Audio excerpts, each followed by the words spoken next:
Welcome once again to another episode of brainsmatter, and joining us is Dr. Darryl Carlton, who you will have seen on the channel before and on the podcast if you're listening. Darryl comes to us with a background in IT and is also doing another PhD in law. He's already got a PhD in technology. So welcome once again to the show. Good to be here. So today we're going to talk about something that is very close to your heart, since you did a research topic on it and it was the focus of your first PhD, which was around why major projects fail. So firstly, can you tell us what prompted you to look into that topic? I've only ever worked in the IT business. I started at the age of 17 out of high school working as a computer operator. It's all I've ever done. And what I have observed, like everybody, is that IT projects are highly problematic, and that to one degree or another, most IT projects fail in some manner.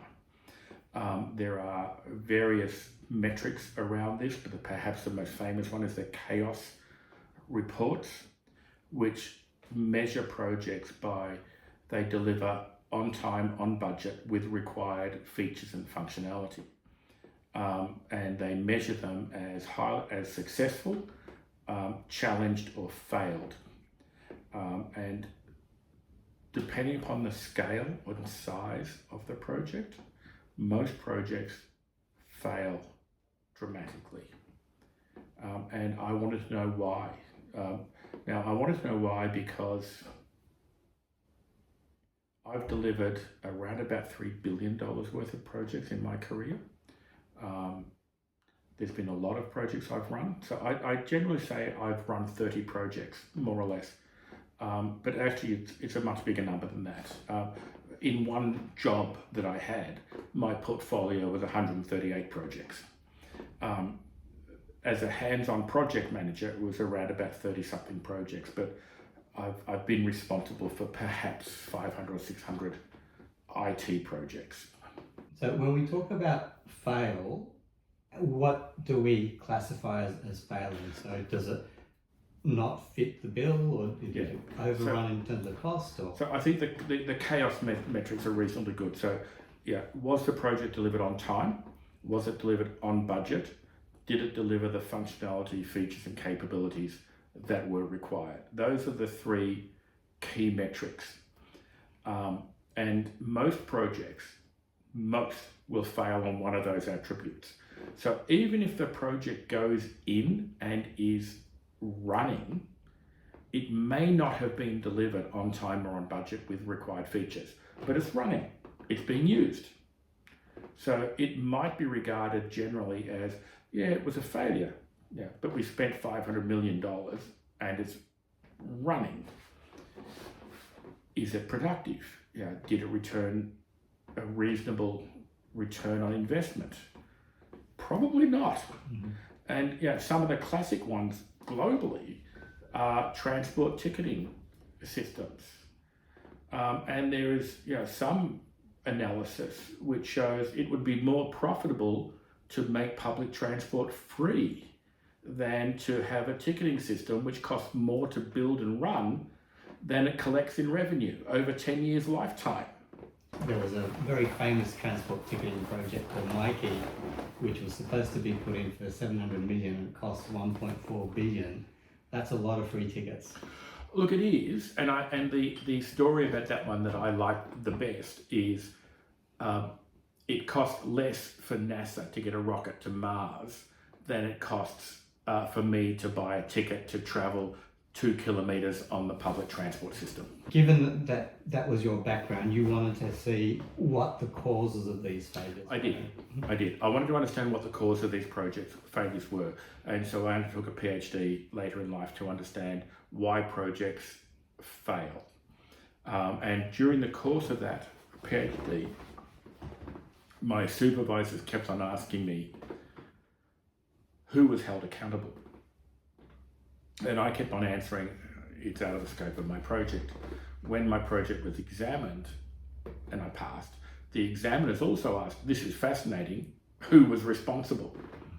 So a few years later, I've now gone back to do a second PhD in the School of Law to try and understand how accountability is determined in failed IT projects that get litigated. And so that's providing me with a whole new perspective on IT project failure. So those two PhDs combined. So in terms of the PhD that you did complete, what did your research find? My research found that we basically put the wrong people in charge. And I framed this as situational incompetence. So an otherwise very experienced and very skilled executive would be tasked with running an IT project for which they had no skills, no competence, no understanding, and would drive the project to disaster. This reminds me of the concept of the Dunning-Kruger effect. Oh. Does that apply here? Yes, Dunning-Kruger came in very strongly, as did the Peter Principle. So what I found and documented was that highly complex projects, to a very large degree, the most senior executive on these projects was not a technical expert, was not an IT project management expert, but a senior executive from the end user department. So in a payroll project, it might be someone from the HR department who was tasked with running a multi-million-dollar project to implement a payroll system. And they had no skills, no knowledge, no competence in project management, in IT technology, in software development. They were an HR person and they were the senior accountable officer. And this is Dunning-Kruger. They didn't know what they didn't know. The popular concept was that they would surround themselves with qualified people. They don't. They surround themselves with people who support their perspective, who encourage them in misguided decision making. And often those people are the salesmen from the vendor who also have no technical competence. And I remember back in the early 80s when I started in this industry, there was a joke. What's the difference between a used car salesman and a computer salesman? And the answer is, at least the used car salesman knows when he's lying. And this is the Peter Principle. These people don't know what they don't know, and they won't listen, and they don't learn. And they surround themselves with other people that reinforce their biases and prejudices. And I formed this opinion of situational incompetence. And I saw it and documented it, where on the project that I examined, there was a man on this project who was in charge of quality control and user acceptance. He was a good guy. His undergraduate degree was in computer science. He was a coder. He then went after coding for a number of years. He went off to London and got a law degree. And after working as a lawyer in London for a number of years, he came back to Australia and worked in the IT industry doing user acceptance and quality control at a senior level. And so he was uniquely qualified from both a technical and a legal perspective. And the vendor got so offended by the fact that he was holding them to the contract that they went to the manager, and remember the manager came from an HR background, and complained that this individual was interfering in the project and had him fired. And this is what happens. You have incompetence at the management level, which is matched by technical incompetence on the vendor side. Now you think that this is, okay, well this is my research, okay, it's not going to happen everywhere else. It does. Professor Amanda Goodall from the UK wrote an incredible book called Credible. And she looked at credible leadership, competence, and it starts off, the opening chapter is about the chief executive of a UK bank that has gone bankrupt, who had no experience in banking. We see, and he got paid millions upon millions of pounds in compensation.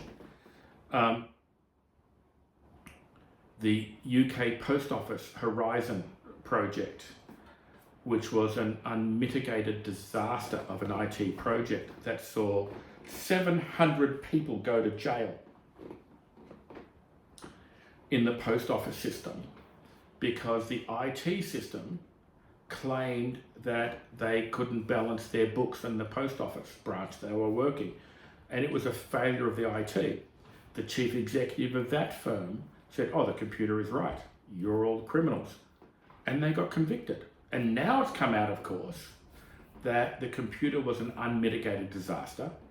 The chief executive was an idiot, but she got an OBE and got paid 5 million quid, and lives were ruined. People died. People spent years in jail for crimes that the computer committed, not them. So my supervisors and my examiners asked me to figure out who's accountable, and that's why I'm doing a second PhD. So what have you found so far in the work that you've been doing in this second PhD? It's really interesting. So the research from an IT perspective and a project management perspective on why IT projects fail, it names things like, oh, there was a lack of senior executive involvement. Having your senior executives as the most significant stakeholder is the number one issue in project success. None of this appears in law. When you litigate, you're not going to court and suing on the basis of the senior executive wasn't involved. None of the reasons in the IT literature for project failure appear in litigation at all. There is no correlation. Now, and as I said, the absolute number one issue across all of the literature on IT project failure is must have senior management involvement. There is absolutely no evidence that either the existence of or the failure of senior management involvement has an impact on project outcomes. So is that because these are things that are perpetrated by the industry itself through surveys, or how do these reasons pop up if you are finding that it's not linked? It just becomes folklore. It becomes, this is what the consultants tell us. This is what the analyst firms tell us every time we go to a conference. There is no evidence of it in any shape, form, or otherwise. It cannot be justified.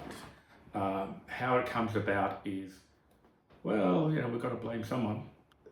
And if you look at the methodologies that exist, Prince, PMBOK, Agile, Scrum, SAFe, Scaled Agile Frameworks, there is also zero evidence, zero research, which shows that any project methodology has a positive outcome. None. There's no evidence that they work. But there's a huge industry around them. Massive industry. We have trained literally millions and millions. We've trained 100 million people on project management, yet the performance of IT projects remains appalling. Where your project exceeds $100 million, and a lot of government projects do, the likelihood of success is 2%. We have not impacted big projects in any way. Projects under $1 million, yes. Scaled Agile or Agile Scrum, whatever Agile methodology you want, yes, it's improving small projects. But not large ones. There's no evidence that they've had any impact at all on large ones. So, in terms of those list of things that you spoke about before, what does correlate in terms of the reasons? from my investigations and from the consulting projects that I do, there is very poor attention to identifying what the existing systems that you're replacing functions perform. So the work by Ben Flyberg from Oxford has a range of issues in why projects failed. He wrote an outstanding book, How Big Projects Work, which everybody should read. And number 3 on his list was, we haven't really specified the requirements properly. Now, if you look at IT projects, the old waterfall projects were aimed at spend 3 years documenting what's needed before we move on to development. Now, that had issues. Mostly it took too long. And the business changed in that time. So Agile came along, and Agile addressed how we communicate with the other departments, how we communicate with users. But none of them have addressed the fact that nearly all IT projects are addressing existing business processes. And the starting point should be, what are we trying to do? And not what bells and whistles do we want. And I have seen, just in my own consulting work, at least 7 projects, very big projects, each of them over $100 million, where the old system could not be replaced by the new one because not all the functionality was available in the new system for whatever reason. So, we're building a new billing system. We're at $38 million over budget. We better cut functionality. Now I've got my new system running and I still have to keep my old system running. So I can't meet my business case. I can't turn off this old rubbish because I haven't replaced it with the new system. But I've had all these change requests about whiz-bang features. And I know you and I have discussed the case of Harley Davidson. Now, the fact that I rode Harley Davidson motorbikes has nothing to do with it. They implemented an ERP system, and the chief executive said, there will be no changes to this ERP system at all, unless they're to meet statutory requirements. We will put it in. Anything you want to be nice to have will go on the backlog, and we will address it after the system has been running for 12 months. The system went in on time, under budget, fully functioning. By the time the 12 months was up, 90% of the change requests were not needed. We spent so much time trying to make people happy before we design and implement the system becomes useless, and we get $100 million over budget. So you mentioned before the questions that your PhD assessors were asking, which was around who was the finger pointed at, and that's part of the research you're doing now. What are you finding so far with that? What I'm finding now is that the results of litigation fall almost equally in favour of the complainant, the plaintiff and the defendant, almost exactly 50-50. And while the number one issue in complaints, in filings by the plaintiff, is false and misleading, deceptive conduct. Basically, the salesman lied to me. That wins only 12.5% of the time. It's not a big argument. The main cause is breach of contracted terms. You promised to do this, you haven't delivered. The third most common success is unjust enrichment. You've been paid for things that you haven't delivered, and you've unjustly enriched yourself. It really comes back to the requirements for this system were not clearly specified, and constant interference during the project by the end users of, I need this, I need the other thing, I need 58 changes this week, have driven projects to be unprofitable. Look, there are absolutely circumstances where vendors have been dishonest. It's not as common as you would think when it comes to actually proving that. Bad project management comes out as the biggest issue. And a lot of this comes down to, and I've got one I'm dealing with at the moment, where the chief executive of the vendor runs off to the chief executive of the client, and the chief executive of the client is a salesperson, not a technical person, and he basically bends over every time that the vendor says, your technical staff are interfering, they're stopping me doing this. And the project is now $100 million in the hole. So it comes back to Dunning-Kruger. In this case, the chief executive should be abdicating his role of decision making. He's influencing things that he's not qualified to do. And it goes back to your first PhD. Situational incompetence. Yeah. The chief executive is not competent, is not qualified to be judging whether this project is performing well. The vendor is exploiting that incompetence. If we think about the inverse of that, so those who do give that power to those who are competent in that space, you would then expect those projects to have a higher success rate. You would. Yes. Is there any evidence of that? No. Because the research into project failure cannot be done in the same way that we do drug trials. We don't have a control group to say, this is bad behavior, this is good behavior. You know, we're giving a placebo managed effect to this group of projects to compared to this one. So it's very, very difficult in this circumstance. And also Project A and Project B, which implement the same software at two different industries, they're not comparable anyway. They're not comparable. There's too many moving parts. There's too many variables. You're not comparing apples with apples. So for those organizations or people leading big projects who are watching this, what would you recommend to ensure the highest likelihood of success? I would focus my primary efforts on retiring the old system. And what that would require is a traceability matrix, which is a common technique in medical devices and aeronautical systems. It's an uncommon technique in commercial IT. But I would demand, and it's not a complicated thing to do, it's not expensive to do.